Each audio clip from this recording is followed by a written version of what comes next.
যুক্তরাষ্ট্রের নিউ ইয়র্কের ব্রুকলিনে অবস্থিত মেট্রোপলিটন ডিটেনশন সেন্টারে আটক আছেন ভেনেজুয়েলার প্রেসিডেন্ট নিকোলাস মাদুরো।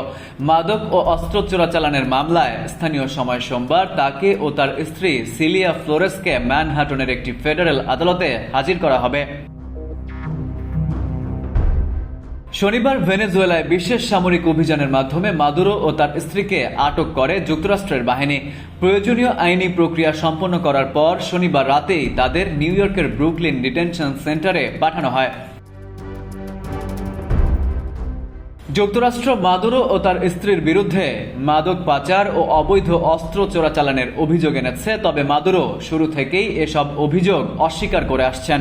রোববার আদালতের এক মুখপাত্র জানান, সোমবার দুপুরে মাদুরো ও সিলিয়া ফ্লোরেসকে প্রথমবারের মতো ম্যানহাটনের ফেডারেল আদালতে হাজির করা হবে।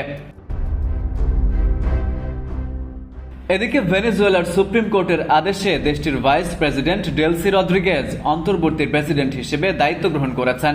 তবে তাকেও সতর্কবার্তা দিয়েছেন মার্কিন প্রেসিডেন্ট ডোনাল্ড ট্রাম্প। দ্য আটলান্টিককে দেওয়া এক সাক্ষাৎকারে ট্রাম্প বলেন, ডেলসি যদি যুক্তরাষ্ট্রের প্রত্যাশা অনুযায়ী পদক্ষেপ না নেন তাহলে তাকে মাদুরোর চেয়েও বড় মূল্য দিতে হতে পারে। Farid U Ahmed, IBTV USA।